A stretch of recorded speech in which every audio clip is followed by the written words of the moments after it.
Hey everyone, welcome back to Cooking with Chelsey. I'm Chelsey. Welcome back to my kitchen. Oh my gosh, today you need to try this recipe. We are making beef roll-ups, and trust me when I say it smells delicious. They are hot out of the oven. I'm just gonna wait for them to cool. And in the meantime, I'm gonna show you how to make them.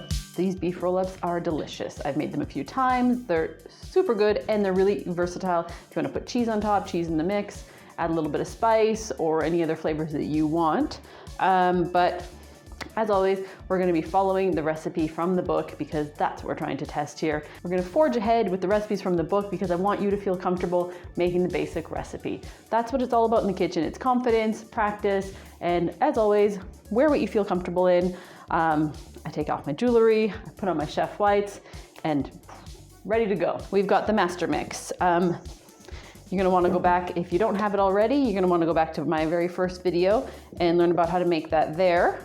Side note that today, my lovely camera assistant is lactose intolerant, so lactose-free milk and lactose-free butter that's in the master mix. So far it looks and feels exactly the same. Wouldn't notice the difference, and I think it's gonna be fine. One thing about the lactose-free butter is it doesn't have salt added. I usually use salted butter in everything. You know I love butter on everything, butter in everything, but I only ever buy and use salted butter. Some people will say if you're doing pastries, you should use unsalted butter. I don't. So we're gonna see exactly how that works out with this, but I think it's gonna be fine. Might just be a little less salty, not a problem.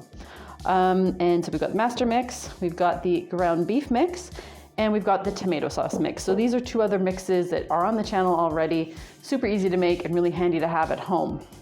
The whole thing about these mixes is it saves you time and money in the end. It's a little bit of prep, but once you have them, then you don't have to go out to the store and buy pre-made tomato sauce with who knows what in it. You don't have to go out to the store and buy pre-made cakes mix boxes with all the weird stuff that they add into them. And it's really handy to have pre-cooked ground beef or ground meat of your choice in the fridge or freezer. If you don't happen to have the tomato sauce and the beef mix from my recipes, but you have a can of tomato sauce or pizza sauce or something at home, you can use that instead. And if you don't want to use ground beef or anything like that, or don't have the ground beef mix, you can just fry up some ground beef or ground meat substitute of your choice and have that ready. In the description, you'll find the whole recipe and the different measurements. So we're doing a trifecta of mixes from the book. We're gonna whack them all together and make a really great little recipe here. Here we are, we're gonna jump right into actually making the recipe now. So like I said, we've got the master mix and we've got the milk pre-measured. But what we're gonna do, we're gonna just pour it in little by little and mix it up and just see how the dough is reacting to it. We might not need all of the milk. It just depends on sort of your climate, your mix, everything that's going on where you are. Remember to always have your master mix sort of out of the fridge so it's room temperature. That's gonna work a little better in the recipe here. Room temperature ingredients, always. So there we go, you can see it's starting to clump together a little bit. Put in a little bit more.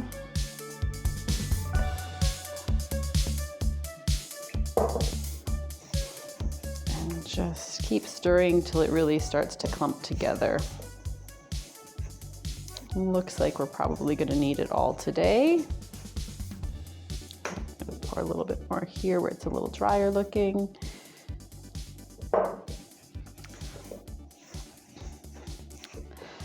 For me, I've already got my little handy dandy toaster oven here. It's already preheating just because for me, it doesn't hold temperature as well. And I like to make sure that it's nice and ready when we're ready to put things in the oven. But you know your oven at home, how that works for you. One of the things that it does mention in his book here is depending on the recipes, you can always just start the preheating when you put things in the oven. So you're saving energy by using the preheating time to start cooking things. I wouldn't recommend that with this recipe specifically. But some of the other things like cabbage rolls or a casserole or something like that, it's not gonna matter. But when you're using pastry dough and everything, it's better to have everything preheated properly and ready to go. So that's why I've got my toaster oven going. It is at temperature, and this is just, it really is quick and easy. It only takes a few minutes to prepare. So as you can see, the dough has come together. Just gonna get all the little pieces, start getting them to stick together here. It's a really nice flaky dough. It makes a nice flaky, biscuity, American biscuity, not like UK cookie biscuit. Like a scone type dough. Here we go. So as you can see, it all comes together. Nothing left in the bowl. Put that over there. A little on my fingers, but nothing left in the bowl. Throw this guy in the sink. Put these guys off to the side. There we go. Gonna throw a little flour on the surface to make sure that things don't stick.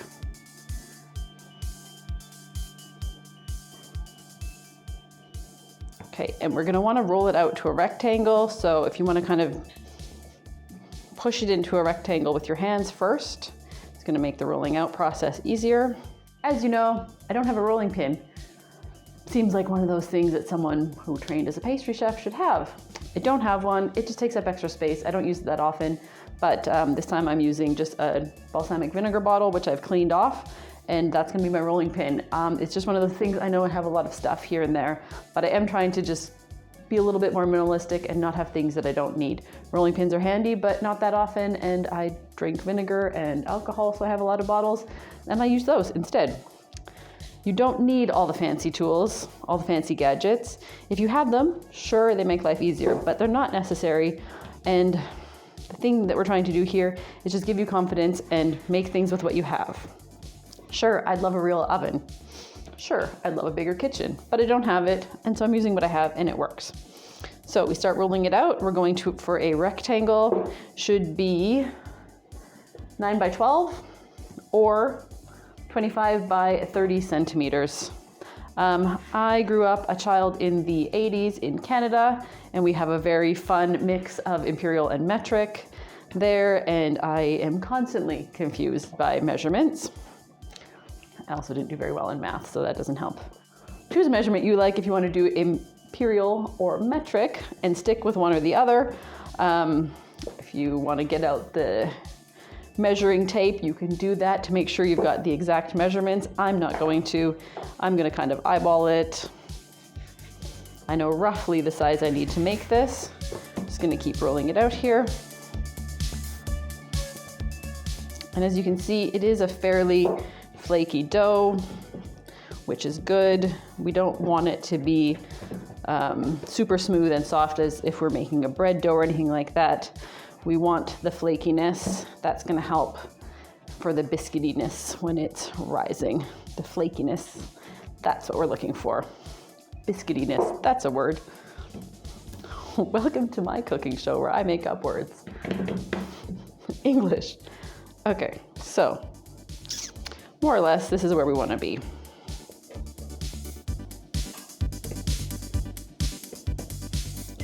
Do a little bit more here.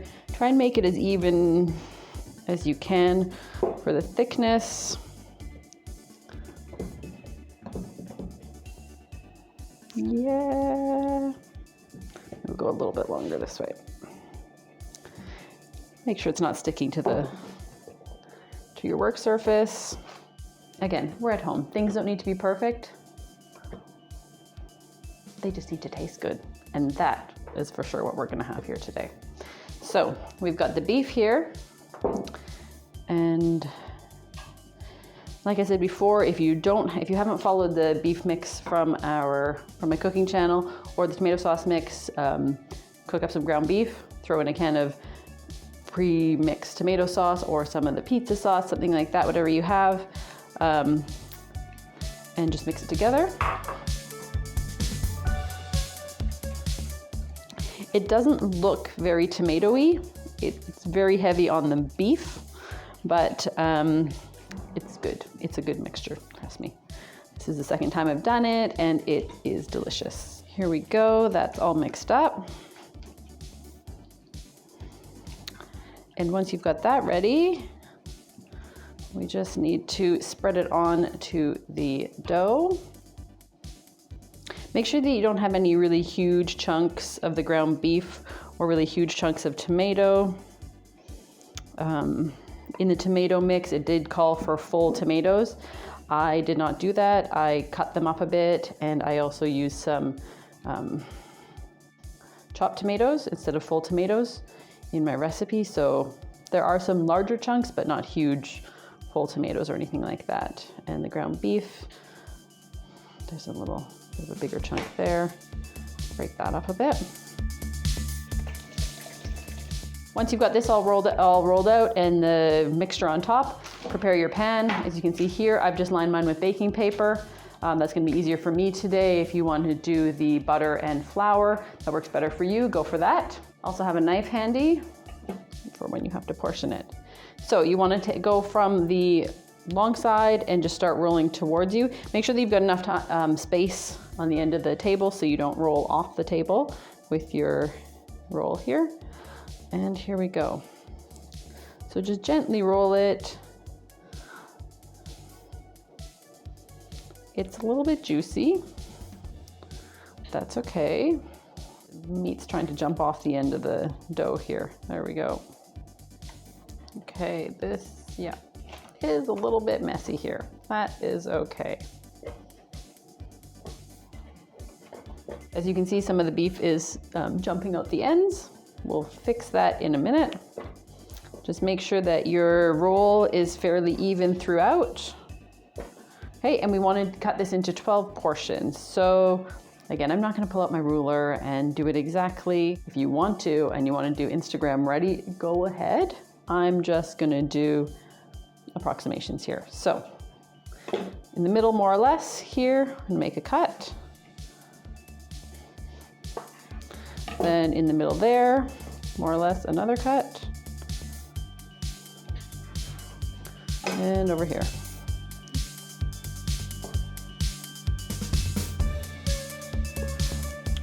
And then each of those into 3.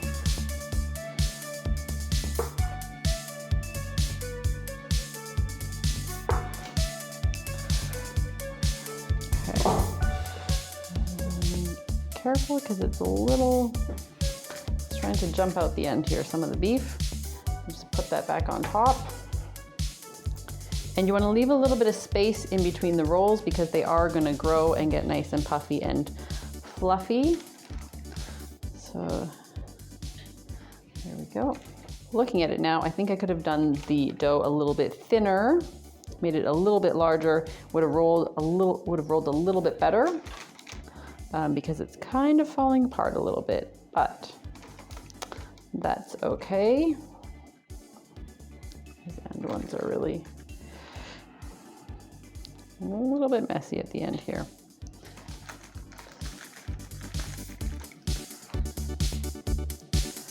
Throw the rest of the beef in here. This is a great time if you want to cover it with sprinkle a bit of cheese on top or anything else. Look at that. So now we're going to throw it in the oven. Your oven should be preheated to 425 or 200 degrees. And it should take about 15 to 18 minutes in a conventional oven. As always with the toaster oven, it's going to take a little bit longer. So I'm going to pause for a moment and we'll come back when it's done cooking. Okay, welcome back. Here we go. You can see they are done. It did take a little bit longer than 15 to 18 minutes, but I'm used to that with my toaster oven. Hopefully for you, you have a better oven and it takes less time, but don't be frustrated if it takes a little bit longer. Follow your own oven, check on them. You can see, well, they look delicious. I'm not gonna wait. They've been out of the oven for a few minutes. I've taken them. Nice thing about having them in the paper, you can lift them directly out of the pan and put them on somewhere to cool off. So I'm just gonna bite. I'm just gonna try it. Here we go. I can't wait any longer. I'm hungry. Smells delicious in here. This is the part of the show where I burn myself. Everyone's favorite. So it's a little moist inside, but looking delicious and flaky and oh.